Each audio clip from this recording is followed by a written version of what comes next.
ఎప్పుడో అప్పటిదాకా రైతు తన పట్టాలున్నటువంటి సొంత భూమిని కూడా అమ్ముకోలేనటువంటి పరిస్థితిలో ధరణి ఉండే అధ్యక్ష సామాన్య రైతు గ్రామం నుండి మండల కేంద్రానికి రావాలంటేనే ఇబ్బంది వ్యవసాయం పెట్టి పోనీ మండల కేంద్రంకు అష్ట కష్టాల పాల్పడి మండల కేంద్రానికి వస్తాడు.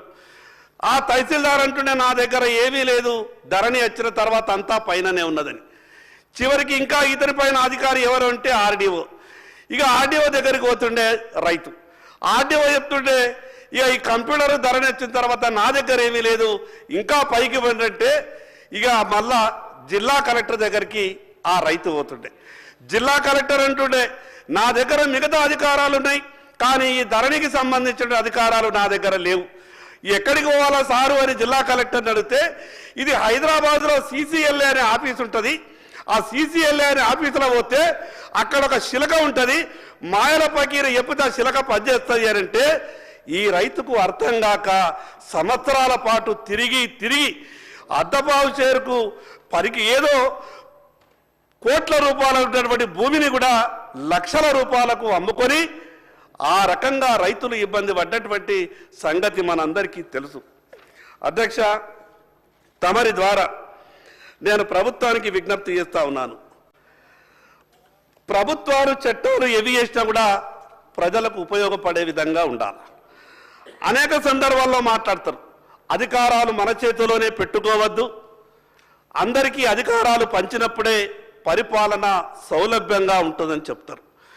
ఎన్ని ఘోరాలు జరిగినాయంటే అధ్యక్ష, ఒక పట్టాదారు దగ్గరికి వెళ్ళి నీ చేనుని నీ పొలంని నాకు ఇంత ధరకు నువ్వు అమ్మాలనంటే ఆ రైతు అన్నాడు నేనెందుకు అమ్మాలా, నా తాత తండ్రుల నుంచి వచ్చినటువంటి ఆస్తి నేను అమ్మనంటే నువ్వు ఎట్లా అమ్ముకుంటావో నేను చూస్తా, మా మాయల పకీరు శిలక హైదరాబాదులు ఉంటారు, దాన్ని నేను ధరణి పోర్టల్లో ప్రొబిటెడ్లో పెట్టిపిస్తాను వార్నింగ్ ఇచ్చిపోతే వార్నింగ్ ఇచ్చినటువంటి 2 గంటల తర్వాత ఆ రైతు రిజిస్ట్రేషన్ ఆఫీస్కి వెళ్ళి చూస్తే నీది ప్రొబిటెడ్లో ఉన్నది, నీది నిషేధిత జాబితాలో ఉన్నది, నువ్వు అమ్ముకోలేవు అని ఆ రైతుకు చెప్తే పెళ్లి పెట్టుకున్నటువంటి ఆ రైతు ఏడ్చుకుంటూ రిజిస్ట్రేషన్ ఆఫీస్ నుంచి బయటకు వచ్చి ఏ వ్యక్తి అయితే బ్లాక్మెయిల్ చేసిండో, ఏ వ్యక్తి అయితే అద్దపావు ధరకు నువ్వు అమ్మాలని అన్నాడో ఆ అతని దగ్గరికి వెళ్ళి రైతు బతిమిలాడి ఆ భూమిని నమ్ముకున్నటువంటి సందర్భాలు జరిగినాయి.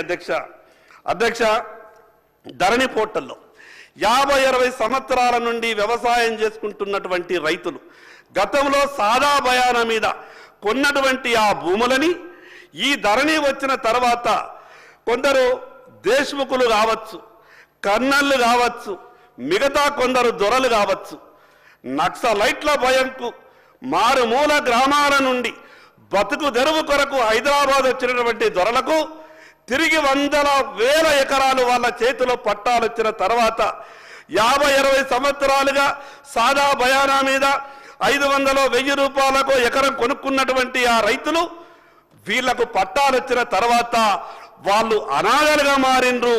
కూలీలుగా బతకడానికి హైదరాబాద్ వచ్చిన వాళ్ళు పట్టాదారులుగా మారిండ్రు. పట్టాదారులు కావాల్సినటువంటి రైతులు అదే గ్రామంలో కూలీలుగా మారిండ్రు.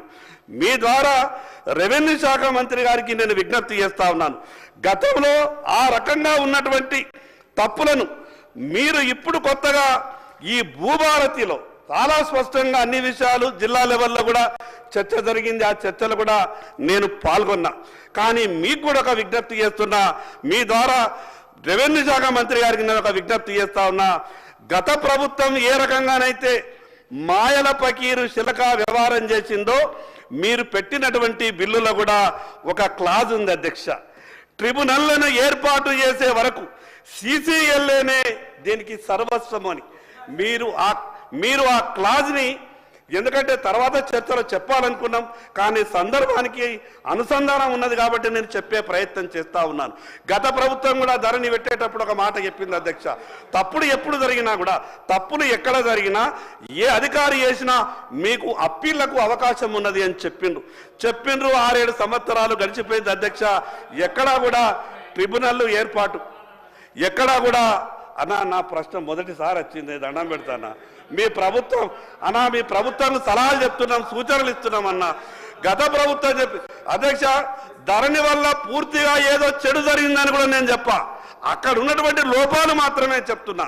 నేను ధరణి వల్ల పూర్తిగా పనికిరాని చట్టమని కూడా చెప్పా. అక్కడ ఉన్నటువంటి లోపాలు చెప్పేటటువంటి ప్రయత్నం చేస్తున్న అధ్యక్ష. నేను మీ ద్వారా రెవెన్యూ శాఖ మంత్రి గారికి ఆ విషయం ఎందుకు స్పష్టం చేస్తున్నానంటే సిసిఎల్ఏ అనేది ప్రభుత్వం చేతిలో. ధరణి పోర్టల్ వచ్చిన తర్వాత అధ్యక్ష ఈ రాష్ట్ర చీఫ్ సెక్రటరీ పదవికి కూడా లేనటువంటి విలువ సిసిఎల్ఏకి వచ్చింది. హైదరాబాద్ రంగారెడ్డి జిల్లాలకు ఆనుకొని ఉన్నటువంటి మండల తహసీల్దార్లకు జిల్లా కలెక్టర్కు లేని విలువ కూడా తహసీల్దార్లకు వచ్చింది. వందల వేల కోట్ల రూపాయలు మనం అనేక సందర్భాల్లో పేపర్లలో చూసినాం. పోస్టింగ్ వచ్చినటువంటి 3 నెలలకే ఒక తహసీల్దారు ఆదాయం 480 కోట్ల రూపాయలు. ఇక్కడ లేకుంటే పక్క రాష్ట్రాలు ఉన్నటువంటి చుట్టాల పేర్ల మీద భూములు మార్చుకున్నటువంటి పద్ధతిని కూడా మనం చూసినాం. అధ్యక్ష ఏ రాష్ట్ర రాజధానికి కూడా ఈ దేశంలో ఉన్నటువంటి ఏ రాష్ట్ర రాజధానికి కూడా వేల ఎకరాలు లక్షల ఎకరాలు ప్రభుత్వ భూములు లేవు. అది మనం చేసుకున్నటువంటి పుణ్యమో ఏవో ఈ తెలంగాణ రాష్ట్ర రాజధాని హైదరాబాద్కు మాత్రమే లక్షల ఎకరాల ప్రభుత్వ భూమి ఉన్నది. ఇప్పటికీ కూడా ప్రభుత్వం సరైన రీతిలో వ్యవహారం చేస్తే ప్రభుత్వం ఆధీనంలో ఉన్నటువంటి ఆ భూముల్ని రక్షించుకుంటే లక్షల కోట్ల రూపాయలు రాష్ట్ర రాజధానికి ఆనుకొని ఉన్నాయి. అధ్యక్ష నేను మీ ద్వారా రెవెన్యూ శాఖ మంత్రి గారికి ప్రభుత్వానికి విజ్ఞప్తి చేస్తా ఉన్నాను. రైతు నేనే స్వయంగా సిసిఎల్ఏ కార్యాలయానికి వెళ్ళిన అధ్యక్ష. రైతులని 20 మందిని పట్టుకొని పోయినా. 4 సార్లు జిల్లా కలెక్టర్ కార్యాలయం నుంచి వచ్చినాయి. కరెక్షన్స్ ఉన్నాయంటే అక్కడికి వెళ్ళాలా, మళ్ళీ కరెక్షన్ చేసి పంపాలా. ఇక్కడికి వచ్చిన తర్వాత 20 మందిని రైతులను పట్టుకొని నేను లోపలికి వెళ్ళిన. సార్ మీ దగ్గరికి అవి వచ్చినాయి, అవి తొందరగా క్లియర్ చేస్తే బాగుంటుందంటే సహజంగా సిసిఎల్ఏ దగ్గర ఆ లైన్ ఎట్లుంటుందంటే ఒక్కొక్క ఎకరం క్లియర్ చేస్తే 50 కోట్లు 60 కోట్లు. ఆ సార్లు ఏమనుకున్నారు, ఈ సిసిఎల్ఏ సార్ ఈ ఎమ్మెల్యే ఎంబడి పట్టుకొని వచ్చిందంటే ఇదేదో 300-400 కోట్ల విషయం ఉంటుండొచ్చు, ఇంత తొందరగా క్లియర్ చేస్తే కుదరదు అనుకున్నారో ఏమో. నేను 4 సార్లు అయింది సార్. నేను అందుకే మీ ద్వారా గౌరవ రెవెన్యూ మంత్రి గారికి విజ్ఞప్తి చేస్తా ఉన్నాను, జిల్లా కలెక్టర్ల స్థాయిలో సమస్య పరిష్కారం చేసే విధంగా ప్రయత్నం చేయండి. మరి అదేవిధంగా దాంట్లో ఇంకొక క్లాజ్ పెట్టు, చివరిగా 1 నిమిషంలో ముగిస్తా అధ్యక్ష. దాంట్లో ఇంకోటి పెట్టిర్రు, సద్భావనతో పనిచేసేటటువంటి అధికారులకు రక్షణ కల్పించాలని. 100% ఈ ప్రభుత్వం ప్రజల కొరకు పనిచేస్తున్నటువంటి అధికారులకు ప్రభుత్వం పూర్తిగా రక్షణ కల్పించాల్సిందే. అంత మాత్రాన వాళ్ళ మీద దావాలు వేయడానికి వీలు లేదు అని క్లాజ్ ఏదైతే పెట్టిండ్రో ఆ క్లాజ్ని తొలగించే విధంగా ప్రయత్నం చేయాలా. అదేవిధంగా చివరిగా sir ORC POB ORC occupancy right certificate అనేది జిల్లా కలెక్టర్లే ఇచ్చిండ్రు. జిల్లా కలెక్టర్లు ఇచ్చేదానికన్నా ఎక్కువ ఇంకో విలువైన కాగితం ఏమి ఉండదు నాకు తెలిసినంత. సహజంగా నిజాయితీతో పనిచేసేట అధికారి ఆ కాగితమే గొప్పది అనుకుంటారు.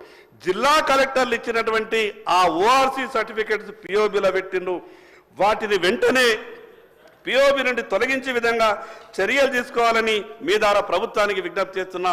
ఇది పేదలకు సంబంధించింది. అసైన్మెంట్ చిన్నది సార్. తండ్రికి అసైన్మెంట్ జరిగింది సార్. తండ్రికి 25 సంవత్సరాల వయసున్నప్పుడు అసైన్మెంట్ జరిగింది. తర్వాత తండ్రికి 70 సంవత్సరాల వయసు వచ్చింది. తండ్రి బతికే ఉన్నాడు, వ్యవసాయం చేయలేడు, బ్యాంకు పోలేడు, 3 కొడుకులు ఉన్నారు. తండ్రి అధికారి దగ్గరికి వెళ్ళి ప్రభుత్వం నా పేరు మీద 5 ఎకరాల పట్టా ఇచ్చింది, నా 3 కొడుకులకు దాన్ని పంచండి అని అంటే అసైన్మెంట్ రూల్స్ ఏం చెప్తున్నాయనంటే అసైని చనిపోయిన తర్వాత కానీ ఆ కొడుకుల మీద వారసుల మీద ట్రాన్స్ఫర్ కాదు. తండ్రి వ్యవసాయం చేసే పరిస్థితి లేదు, అసైన్ ఆయన అమ్ముకున్నా అంటలేడు. తన వారసులకు కొడుకులకు బిడ్డలకు ఆ ఉన్న 5 ఎకరాలని నేను పంచిస్తా, వాళ్ళ పేర్ల మీద రాసిస్తానంటే ఆ నిబంధనలు అడ్డొస్తున్నాయి. కాబట్టి నేను మీ ద్వారా మంత్రి గారికి విజ్ఞప్తి చేస్తున్నా, వెంటనే ఆ నిబంధనలు దీంట్లో మార్చి అసైని తన వారసులకు ఎప్పుడు ఇవ్వాలనుకున్నా కూడా ఆ భూమినిచ్చే విధంగా వెసులుబాటు కల్పించాలని మీ ద్వారా విజ్ఞప్తి చేస్తున్నా. చివరిగా 1 నిమిషం సార్. 1970 కన్నా ముందు ఏజెన్సీ ప్రాంతంలో సాగు చేసుకుంటున్నటువంటి ఏ కులం వారికైనా సరే వాళ్లకు పట్టాలిచ్చే ప్రయత్నం చేయండి. ఏజెన్సీ ప్రాంతంలో ఎందరో మంది ఎస్సీలు వాళ్ళ జీవన విధానం చాలా అధ్వాన్నంగా ఉంది సార్. 60-70 సంవత్సరాల నుండి అక్కడ భూమి సాగు చేసుకుంటున్నా కూడా 1/70 అనే చట్టాన్ని చూయించి వాళ్ళకు పట్టాలిచ్చే ప్రయత్నం చేస్తలేరు. క్లియర్గా చాలా చట్టం చెప్తా ఉన్నది. చట్టం ఏం చెప్తున్నదంటే 1/70 1970 కన్నా ముందు ఎవరైతే సాగు చేసుకుంటారో ఏ కులానికి సంబంధించిన వ్యక్తికైనా సరే పట్టా ఇవ్వచ్చని చట్టం చెప్తున్నది. కాబట్టి దాంట్లో ప్రభుత్వం ఆలోచించే విధంగా ప్రయత్నం చేయాలని మీ ద్వారా విజ్ఞప్తి చేస్తా ఉన్నాను. ఇక మిగతా ఒక విషయం సార్, ఆఖరికి ప్రతి గ్రామానికి ఒక అధికారిని పెడతామని చెప్పింది. ఒక గ్రామంలో 60 సర్వే నంబర్లు మాత్రమే ఉంటాయి, ఇంకో గ్రామంలో 600 సర్వే నంబర్లు ఉంటాయి. కాబట్టి ఆ ఎక్స్టెంట్కి తగ్గట్టు మీరు అధికారిని నియమిస్తే బాగుంటుంది. చివరికి సార్ ప్రభుత్వానికి గొప్ప ఇంటెలిజెన్స్ వ్యవస్థ విఆర్ఏ వ్యవస్థ. ఇది ఈ రోజు ఉన్నది కాదు సార్, దాదాపు 250 సంవత్సరాల నుండి ఈ విఆర్ఏ వ్యవస్థ అనేది ఉన్నది. ఈ విఆర్ఏ వ్యవస్థని కాపాడుకోవాలా. మీ ఇంటెలిజెన్స్ పోలీసు కూడా అంత క్షుణ్ణంగా మీకు సమాచారం ఇవ్వదేమో, కానీ ఆ విఆర్ఏ వ్యవస్థ ఎంత గొప్పది అంటే గ్రామంలో చీమ చిటుక్కుమన్నా కూడా ప్రభుత్వానికి సమాచారం ఇచ్చేటటువంటి విఆర్ఏ వ్యవస్థని మీరు కాపాడుతామని చెప్పిండ్రు. దాదాపు ఇంకొక 4000 మంది వాళ్లకు ఎటువంటి ఉత్తర్వు లేక రోడ్ల మీద తిరుగుతున్నారు. కాబట్టి వాళ్ళని పరిగణలోకి తీసుకోవాలని ప్రభుత్వానికి